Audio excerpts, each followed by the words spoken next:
What if your money blocks weren't just mindset, but deeply stored in your body? In this episode, I'm joined by Nichole Jones, therapist, money mindset mentor, and brain spotting expert. Nichole shares how healing your nervous system is the missing link between you and true financial peace. We dive deep into why so many of us feel stuck with money. If you've ever felt like manifestation isn't working, or if money always feels like a struggle, this is an episode for you. Welcome to the Manifestation and Money Podcast, the show where we tackle the taboo topics of money and manifestation. I'm your host, Jenny Schultz, former 9-to-5 grinder who ditched the status quo and went all in on creating a life I love. Yes, I use manifestation. Yes, I took action. And yes, I created a 7-figure net worth before turning 40. Every week, I'll bring you inspiring stories with money mavens and manifestation masters. From learning how to make more, save more, and grow your wealth to unlocking the power of manifesting your dream life. I am so excited to play in this space with you. Let's jump into creating a life you love. Welcome to the Manifestation and Money Podcast, Nichole. Hi, I'm glad to be here, Jen. I'm pumped to chat with you today, especially because in your intake form, you put you're a recovering manifester. So first, I want you to share with the listeners just who you are and what your story is, and then we'll dig into the fun little tidbits. Okay, so I am a therapist and a money mindset mentor. I've been in the therapy world for, oh my gosh, a couple decades now, working with a lot of anxiety. And now I work with people with money with anxiety. Like it all rolled into itself. You add that layer of money on top. Yeah. That kind of takes anxiety to the next level. And especially in the current state that we're in with the inflation going high, with now you're in the US, I'm in Canada, with our governments throwing out these tariffs that are going to cause the cost of everything. We are in this weird world right now. So I think to have people like you in their court to help work through that anxiety, especially around money, is super, super needed in this world. Yeah, I think there's just a general sense of people being really unsettled and feeling that, that lack of safety and uncertainty, like what's going to happen, how's this all going to look? And I just feel like a lot of my clients are just bracing for, they don't even know what, and always, because I see a lot of people who are anxious. You hit the nail on the head there with the unsettled feeling that is just kind of surrounding us all. You call yourself a recovering manifester. I would love to hear your story behind that. Okay. So I was a very active manifester for a long time. I mean, I found The Secret, whenever The Secret came out, which was what, I don't know how long ago that was, but I'm in circles of people like, watch The Secret, read The Secret. I read it. I just like ate it all up. And then I found Joe Dispenza's work. I don't know if you're familiar with him, but he takes manifestation and attracting health and whatever you want to the next level. And I've learned so much from him. He's really an amazing teacher. So I was very actively manifesting for a long time. Vision boards, hour-long meditations, practicing gratitude, constantly watching my thoughts. And I would get a little bit of traction, and then I would just slide back, especially when it came to money. I mean, I had these little like gifts of money that came in, and my clients' caseload would build, and then it would kind of go down. And I just felt like I was always on this roller coaster. And it was not a fun roller coaster to be on at all. And what I realized throughout my training, and then I went to Ayurveda school with the Shakti school, and my teacher is Katie Silcox. And during that training, I just had this aha moment. So much of my desire to manifest what I want was coming from this deep feeling of lack and unworthiness. And I had this idea that if I could create this amount of money or be this successful, then my worthiness bucket would be completely full. And that's not what happens. Like now I know that's not what happens. And I think people, I mean, I still listen to Abraham Hicks, and I go to the gym and I listen to it, but I have a very different lens from which I listen to it. So now when I am creating, it's really from a place of meeting myself exactly where I am, for exactly who I am, versus trying to overcompensate for these parts of myself that I would rather not anyone see. Mm. And that has opened a lot of abundance. Don't even like to say that word really, but a lot of things coming to me, even launching my money course for female entrepreneurs, because I found all these holes that I was just kind of missing around meeting myself. And then there's also this concept in yoga called Paradba Karma, and that is basically our souls come here to experience something, to learn certain lessons. So we can manifest all day, but if that's not in our highest interest, it's not going to happen. So that's kind of a tough pill to swallow for some people, but it doesn't mean that there's not even more amazing things on the other side. It's just like, well, maybe you're not supposed to live in this place, or maybe you're not supposed to have $1 million in this lifetime. Who knows what lessons you're here to learn? So part of my path with being a recovering, or even I was like, maybe I'm a reimagined manifester. I don't know.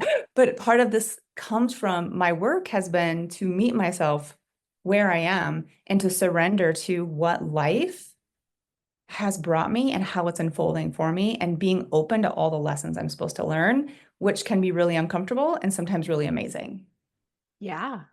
Thank you for sharing that. Like a piece of manifestation is acting as if. So if Mhm. you are deep down coming from that place of lack and scarcity, and Mhm. you're just trying to put a band-aid on top of it and go for the thing that you want, there is a disconnect there. You're always going to be defaulting back to that core belief that you have that once I get the thing, then I'll feel worthy of it. So what Mhm. an aha for you to come to that realization of, okay, I Mhm. have to detach and have that worthy feeling now, in a sense, to Mhm. unlock things in my future. Right. And for me, so much of it was that unworthiness is related to trauma and past experiences from childhood, things that I needed to and wanted to heal. That I just, if you just like, oh, I'm just going to shove it off to the side, it'll just get better. And then manifestation, eventually, I would get so frustrated because it was like nothing's happening. And I'm seeing all these people surrounded by all these coaches, like making millions of dollars. And I just like drawing all this amazing stuff. And I just felt worse about myself. It was just like, I can't have the kind of mind to always be in the zone and the vibration alignment. That's the word. I just didn't, I was like, I really do suck, like, because I can't do this. So Mhm. it was even a sort of a reinforcing of my feelings of lack, ineptitude, and unworthiness. Yeah. So, And I've had guests come on the show and dealing with those things, doing kind of shadow work. So you're digging into those things that are keeping you stuck in the past. And I right. noticed when reading through your bio, you talked about going to brain spotting mudding coach. And the first time I've heard brain spotting was literally on your intake form. So I would love Hmm. for you to dig into what is brain spotting. Yeah. So brain spotting is a brain body based intervention that helps to clear out the stuff that you've experienced in your life so you can be less reactive, more open, calmer. Clinically, it's like it decreases anxiety and can decrease PTSD and depression and balance mood with bipolar and decrease OCD, all these things. And I've been a brain spotter for a decade now. And I always kind of knew that I was missing that piece in all the coaching that I was getting, because it was just like this, just like write your goals down every day, do your mindset work, do the model is what I was trained. It's like a cognitive behavioral thing and like doing all this stuff. And then when I kind of had my aha moment, I was like, all right, so, okay, God, if this is like literally what it's supposed to be for me, that's fine. I'm like done with all of it. But then the anxiety around money didn't leave yet. The worry that I had about, can I pay bills? How am I going to retire? Even though I've never not been able to pay my bills. We've always had enough. We live a pretty good, solid middle class lifestyle. So it was still there, that fear. So that's when I was like, I'm going to get some brain spotting around money specifically. And I found someone who did that work. And we did a series of sessions, and then I still touch base with her in a month because this work is never done. Like that's also the thing. Like it's never done. And then once I did my brain spotting work, it was so much easier to surrender. It was easier to come from a place of worthiness. It was easier to choose my thoughts. It was easier to feel more gratitude because all that crap that was getting in the way of really genuinely embodying that was so much quieter. Fascinating. And can you give us a glimpse? What does brain spotting look like? The basic premise of it is where you look affects how you feel. There's brain science behind this that I don't really need to dig into too much, but when you're in a brain spotting session with someone, it's like, tell me about, they're talking about their money anxiety since we're talking about money or whatever. Like, tell me where you're feeling that in your body. And they're like, oh God, my chest just feels like it's like, ugh, like crushing. So then I can either watch where their eyes go, and I might say something like, I notice that your eyes keep kind of going off to your right. Just take your eyes there and tell me what happens in in your body or in that part of your chest. Oh my gosh, like it's, ugh, like I just feel bleh. So then I'm like, stay there and see what comes up. Or I have a pointer and we find their brain spot. I find where they're looking and they tell me where they feel it the most, where it's the most intense. I can also use brain spotting if they need to feel more calm or resourced, grounded, or more of an expansion kind of spot. I can do that too. So then they just keep their eyes on the spot. And what happens is that brain spot where you're looking, where your eyes are looking, it accesses these files in your brain where all this crud is stored. And it starts to shred them. The thing that happened to you, you can never stop that. You can never stop your parents neglecting you emotionally or abusing you in really terrible ways, or your teacher looking at you wrong, or kids making fun of you, but you can decrease your emotional reaction to it. And you can decrease how much that continues to filter every decision you make in your life and how you experience life. So brain spotting processes that old stuff that we hold as trauma in our bodies that you've never had time to process before. Wow. That's big. When you're moving your eyes to the spot, it makes me think of when you walk out of the room and you're like, oh, what was I just doing? And if you go back to that spot and put yourself back into that time and space, it triggers back, oh, yeah, I was going to go do this thing, right? Yeah. So it's fascinating that your eyes can hold on to memories and lock onto them just by what in the position. It's like your eyes, what they do when they're going to a certain place is they connect to this part in your limbic, your emotional brain. So it's not actually the eyes themselves, it's the position that they're in that goes back to this like place back here in your brain, and it connects to that. I don't need to get into all the science, but like typically when you have a trauma, your eyes go a certain place and then your body follows, and you're like, like you do this, you orient to that place. So with brain spotting, we kind of recreate that in a way, but not without having to some people have a very specific trauma that they come for. And some people just like, I don't know why I'm anxious. Why am I afraid that I'm not going to have enough money to pay my bills when I have plenty of money in my bank account and I've never not had what I needed? Why am I so afraid of that? So that's one of my favorite parts about brain spotting is you don't always have to know why. Right. And sometimes you figure out why during the processing, and sometimes you don't. You just feel better. Okay. Neat. Like I said, this is a first for me, and I'm fascinated by that. And with most guests that come on this show, where I'm like, oh, these are all tools that we have access to, that money being such a tangible thing that we struggle with so often, to have these energetic type tools that we can use to help unlock the abundance. There's that word again around money, and lean into that. And I know you also deal with nervous system regulation. So Mhm. how do you think the nervous system plays into money mindset and people's beliefs around money? I mean, I think it's a key component, and brain spotting is my main go-to nervous system regulator.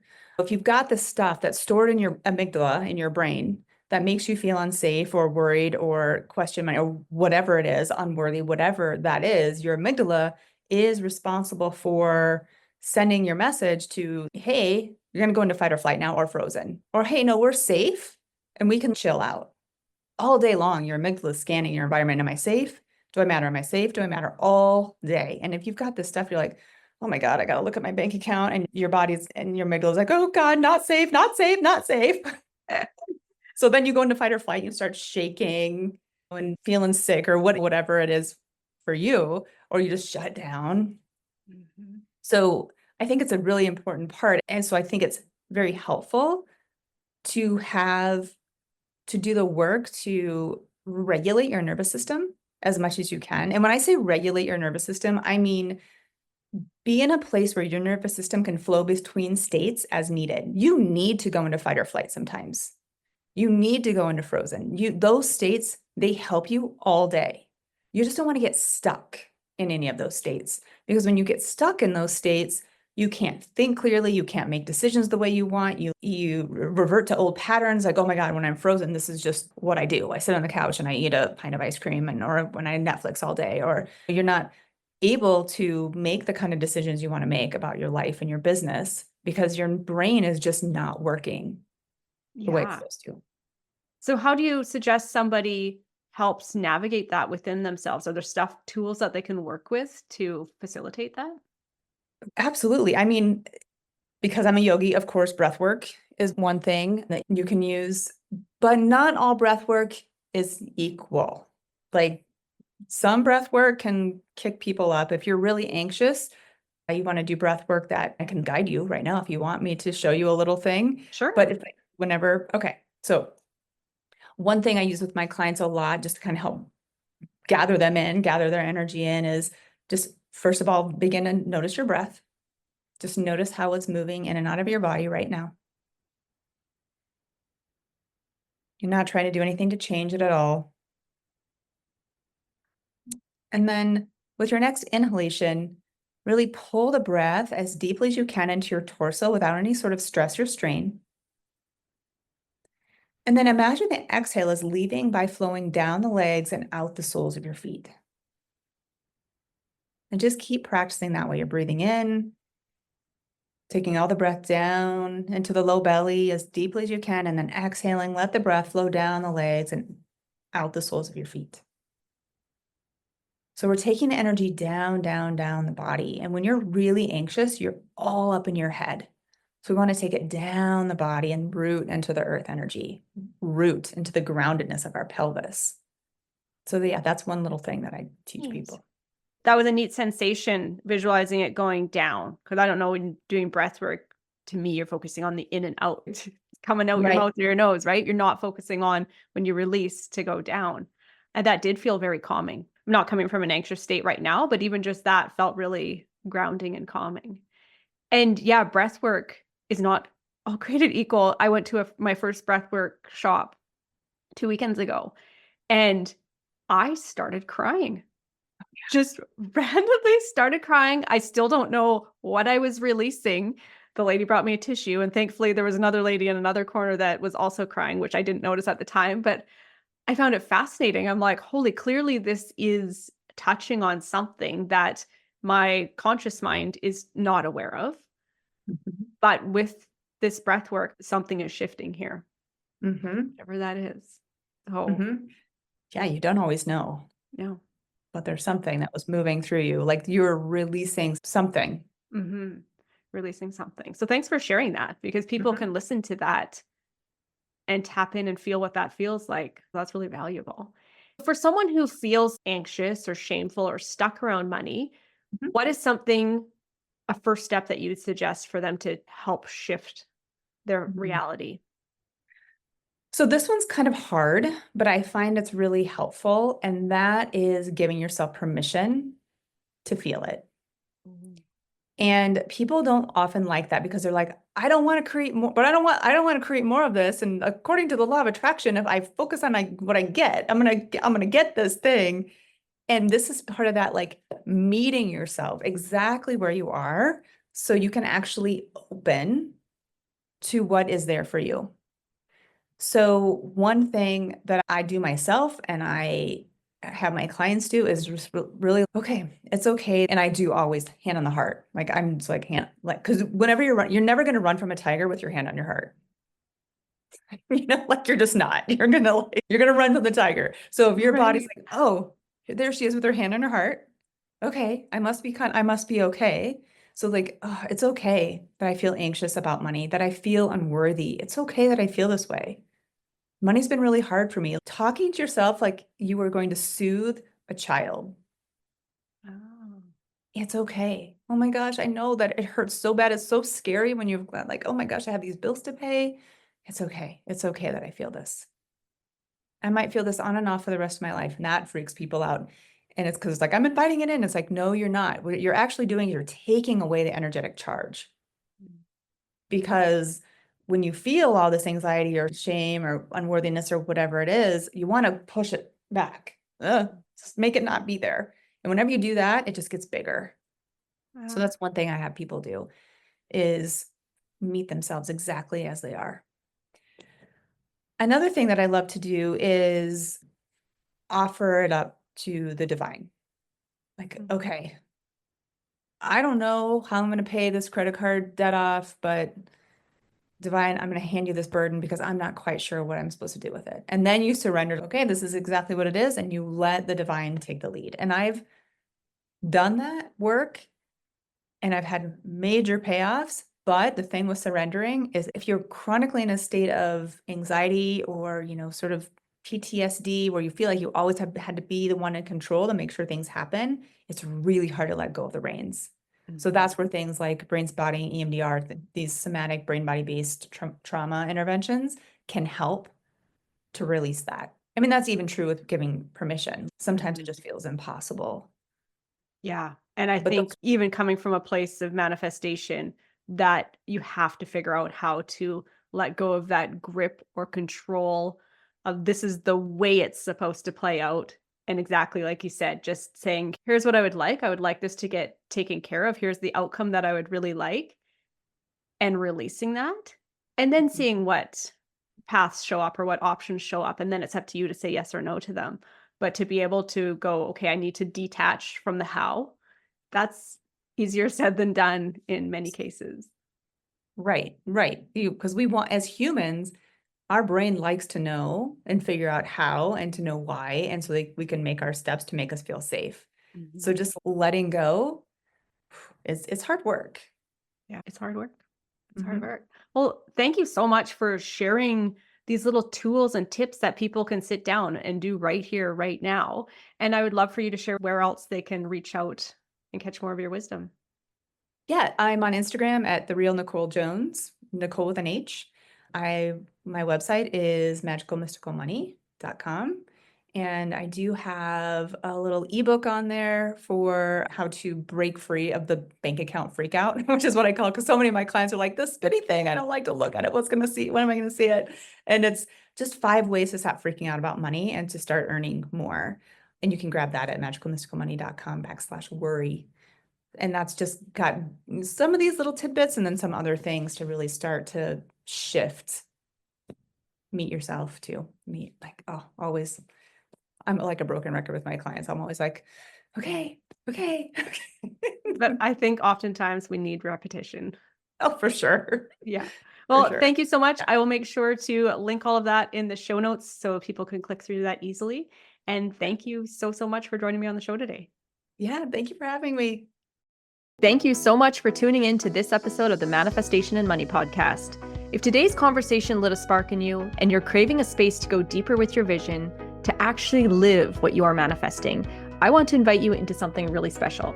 It's called the Manifestation Playground, a high vibe monthly membership where you get to experiment with manifestation techniques, connect in intimate pods of like-minded people, and receive direct mentorship from me twice a month inside our cozy Zoom room. This is where your dream life stops living in your journal and starts showing up in your reality. Vision, energy, accountability, it's all happening inside the Manifestation Playground, and your group might be forming right now. Just head to www.manifestationplayground.ca or click on the link in the show notes to learn more and save your seat. And remember, your vision isn't random. It is your future waiting for you to believe in it. I'll see you next time or inside the playground.